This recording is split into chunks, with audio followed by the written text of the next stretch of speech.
போதுமா?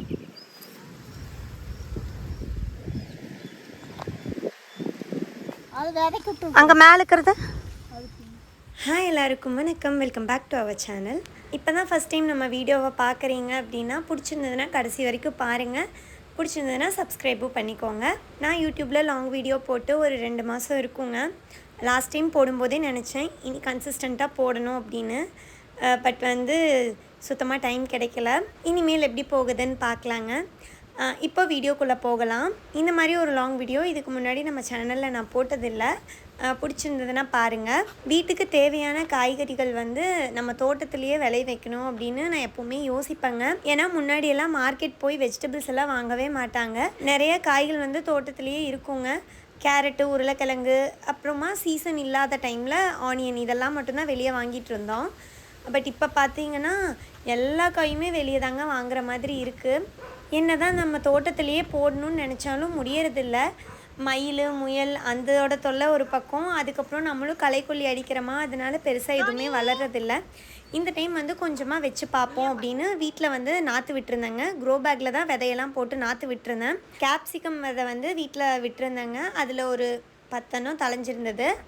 அதை கொண்டு போய் தோட்டத்தில் வைக்கலாம் அப்படின்னு சொல்லிட்டு எடுத்துகிட்டு, அதே கேப்சிகம் விதை, மிளகாய் விதை அதெல்லாமே வந்து தோட்டத்துலேயுமே நான் நாற்று விட்டுருந்தேன்.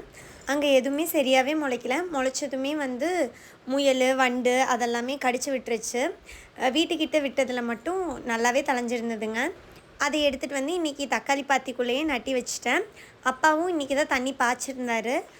ஸோ வந்து வைக்கிறதுக்கு ஈஸியாக தாங்க இருந்துச்சு. அதுக்கப்புறம் அன்றைக்கி பார்த்திங்கன்னா நிறையா காய் வந்து நாங்கள் ஹார்வெஸ்ட் பண்ணோம். செங்கீரை, பச்சைக்கீரை இது எல்லாமே நல்லா தலைஞ்சிருந்ததுங்க.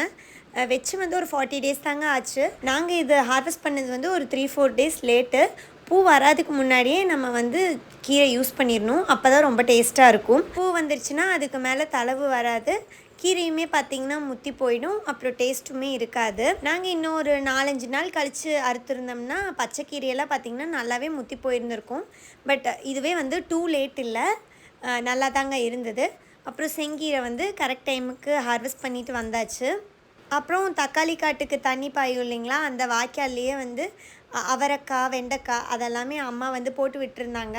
இந்த மாதிரி போடுறதுல ஒரு அட்வான்டேஜ் என்னென்னா, நம்ம வந்து உரம், மருந்து எல்லாமே தக்காளி காட்டுக்கு அடிக்கிற மருந்தே ஓரளவுக்கு இதுக்கும் கண்ட்ரோல் ஆகுங்க.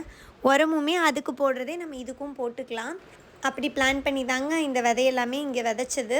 வெண்டைக்காயில் வந்து காய் வர ஆரம்பிச்சிருச்சுங்க. வெண்டைக்காய் வந்து எப்படின்னா, இன்றைக்கி பொரித்தோம் அப்படின்னா அடுத்து ஒரு நாள் விட்டு அதுக்கு அடுத்த நாள், லைக் மண்டே பொரிச்சோன்னா வெனஸ்டே பொரிச்சிடணும். நாளைக்கு பொரிச்சிக்கலான்னு விட்டோம் அப்படின்னா சீக்கிரமாக முத்தி போயிடும். ஒரு நாள் விட்டு ஒரு நாள் நம்ம வந்து பொரிச்சிக்கிட்டே இருக்கணுங்க. காயுமே அந்தளவுக்கு இருந்துக்கிட்டே தான் இருக்கும். அடுத்து பார்த்திங்கன்னா கொத்தவரங்காய் அதெல்லாமே நல்லா முளைச்சி வந்திருக்கு. இன்னும் அதுலையெல்லாம் காய் வரலிங்க.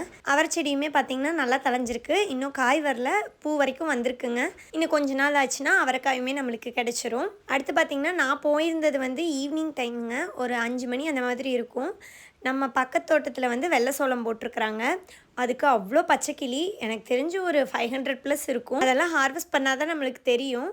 ஒரு 100%ல் வந்து ஒரு 60% தான் நம்மளுக்கு கிடைக்கும். மீதி 40 வந்து கிளியே கொத்திடுங்க. அதை தான் பார்த்துட்ருந்தோம். இது பார்த்திங்கன்னா பீர்க்கங்காய் செடி. இதுவுமே நல்லா தலைஞ்சிருந்தது. பட் வந்து இந்த செவ்வெரும்பு ரொம்ப அதிகமாக இருக்குங்க. நீங்கள் வீடியோவில் பார்த்துருந்தாலே தெரிஞ்சிருக்கும். பீர்க்கங்காய் செடியோட பிஞ்சியவே வந்து கடிச்சு விட்டுருக்கு. இதே செவ்வெரும்பு வந்து நம்ம அவரைக்காய் அதில் எல்லாமே இருந்தது. நான் சோள மருந்து போட்டிருந்தேன். அதெல்லாமே நல்லா கண்ட்ரோல் ஆகிடுச்சு. இது நான் அப்போ பார்க்காம விட்டுட்டதுனால இதுக்கு மிஸ் பண்ணிட்டேங்க. இனி நெக்ஸ்ட் வந்து இதுக்குமே சோள மருந்து போடணும். அப்புறம் அப்பா வந்து மோட்டர் ஆன் பண்ணி விட்டுருந்தாரு. தென்னந்தோப்புக்கு, அதுக்கப்புறம் இந்த மக்காசோள காட்டுக்கும் பாயிற மாதிரி. ஒரு சில மரங்கள்லையெல்லாம் தண்ணி விழுகாமல் இருந்ததுங்க. அதெல்லாம் போய் நானும் அம்மாவும் கரெக்ட் பண்ணி எடுத்து விட்டுட்ருந்தோம். இந்த டைம் வந்து நாங்கள் சோளம் ஹார்வெஸ்ட் பண்ணுறதுக்காக போடலை. மாட்டுக்கு தீவனம் வேணுங்கிறதுக்காக அப்பா எப்போவுமே கொஞ்சம் கொஞ்சமாக போட்டுகிட்டே தாங்க இருப்பார். இது அதுக்காக தான் போட்டது. டெய்லியும் வந்து கொஞ்சம் கொஞ்சமாக அறுத்து கொண்டு போய் போடுவோம். நான், அம்மா, அப்பா 3 பேர்த்தில் யார் ஃப்ரீயாக இருக்கமோ வந்து ஒரு 10 மினிட்ஸ் தான் ஆகும், அறுத்து வச்சுருவோம். அன்றைக்கி அம்மா வந்து அறுத்து வச்சுருந்தாங்க. நம்ம வேக வச்சு சாப்பிட்றதுக்காக கொஞ்சமாக கார்னும் நான் எடுத்துட்டேன். அடுத்து நம்ம என்ன ஹார்வெஸ்ட் பண்ண போகிறோன்னா புடலங்காய்ங்க. ஆல்ரெடி ஒரு மினி வ்ளாக்லேயே நான் சொல்லியிருப்பேங்க, எல்லா காயோட விதையுமே நாங்கள் விதைச்சிருந்தோம். இதில் வந்து ரொம்ப மினிமலாக தாங்க தலைஞ்சிருந்தது. இந்த புடலங்காய் செடி வச்சதுக்கு ஓரளவுக்கு இப்போவே நல்லா யூஸ் ஆகிடுச்சுங்க. நிறைய காய் கிடச்சிது இதுலேயே. அன்றைக்குமே 3 காய் பக்கம் இருந்ததுங்க. ஸோ அதுவுமே பொறிச்சிட்டு வந்தாச்சு. எனக்கு வந்து எப்படின்னா எங்கள் ஊரில் ஈவினிங் டைம் ஒரு 5:30 5:45க்கு மேலே வர அந்த வியூ வந்து ரொம்ப பிடிக்குங்க. ஒரு மாதிரி சூரியன் மறையிறதுக்கு முன்னாடி எல்லோயிஷாக இருக்கும். அது பார்க்கவே ரொம்ப அழகாக இருக்கும். அப்புறம் அப்படியே வீட்டுக்கு வந்தாச்சுங்க. தம்பி வந்து ஒரு 2-3 ஹார்ஸ் பக்கம் தூங்காமல் இருந்தார். வரும்போதே நல்லா டயர்டில் வந்தாங்க. ஸோ நான் வந்து உடனே ஃபீட் பண்ணி தூங்க வச்சுட்டேன். அதுக்கப்புறம் தோட்டத்துலேருந்து கொண்டு வர வெஜிடபிள்ஸ் எல்லாமே வந்து நான் ஒன்று ஒன்றா வாஷ் பண்ணி வச்சுட்டேங்க. யூடியூப்பில் நான் போட்டிருந்த ஒரு ஷார்ட்ஸ் வீடியோ பார்த்துட்டு வெஜிடபிள்ஸ் எல்லாம் வாஷ் பண்ணி யூஸ் பண்ணுறீங்களா அப்படின்னு கமெண்ட் வந்திருந்தது. ஏன் இதில் என்ன டிஃப்ரென்ஸ் இருக்குது, எல்லாருமே வாஷ் பண்ணி தானே யூஸ் பண்ணுவோம். அதுவும் நாங்கள் வந்து என்னதான் தோட்டத்திலே இருந்தாலும் அந்த ஒரு காய் வந்து எதெல்லாம் க்ராஸ் பண்ணி வருதுங்கிறது எங்களுக்கு தெரியும். என்ன தான் நாங்களே அதை பொறிச்சிட்டு வந்திருந்தாலுமே ஆப்வியஸாக நாங்கள் அதை வாஷ் பண்ணாமல் யூஸ் பண்ணவே மாட்டோங்க. அன்றைக்கி பார்த்திங்கன்னா வெண்டைக்காய், புடலங்காய், பீர்க்கங்காய், அதுக்கப்புறம் கீரை அப்படின்னு சொல்லிட்டு நல்ல ஒரு அறுவடைனே சொல்லலாங்க. இதில் ஃபேவரட் பார்ட் என்னென்னா வெண்டைக்காய் வந்து அப்போ தான் ஃபஸ்ட்டு நாங்கள் பொறித்தோம். அதுக்கு முன்னாடி அதில் காயே வரல. ஃபஸ்ட்டு ஹார்வெஸ்ட்டுங்க. தென் அதெல்லாமே எடுத்து வச்சுட்டு மக்கா சோளக்கருது நான் அம்மா சோளப்பயிராக இருக்கும்போதே கொஞ்சம் பெரிய பெரிய கருதாக பார்த்து ஒடிச்சிட்டு வந்திருந்தேன். இது நாங்கள் வந்து முழுசாக விளையிறதுக்கு விட மாட்டோங்க. ஸோ ஃபுல்லாக விளையாது. அதனால் அப்பப்போ எந்த கருதெல்லாம் நல்லாயிருக்கோ அதெல்லாம் ஒடிச்சிட்டு வந்து வேணும்னா வேக வச்சு சாப்பிட்டுக்கலாம். அன்றைக்கி ஈவினிங் ஸ்நாக்குக்கு வந்து சோளம் வேக வச்சு வைக்கலாம் அப்படின்னு சோளத்துலேருந்து அந்த சருகு எல்லாமே உரிச்சிட்டேன். அதை வேஸ்ட் பண்ணக்கூடாது இல்லையா, அதனால் அதை கொண்டு போய் பாப்பா கிண்டுக்கு போட்டு வந்தாச்சுங்க.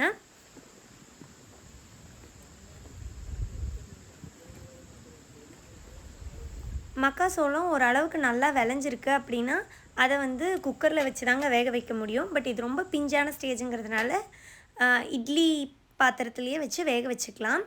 ஆவியில் வேக வைக்கிறதுனால சத்துமே வெளியே போகாது, டேஸ்ட்டும் சூப்பராக இருக்குங்க. அப்படியே ஈவினிங் வந்து அன்றைக்கி சண்டே, ஸோ நல்ல படம் போட்டிருந்தாங்க. அதை பார்த்துட்டு அப்படியே துணியும் எல்லாமே மடித்து வச்சாச்சு.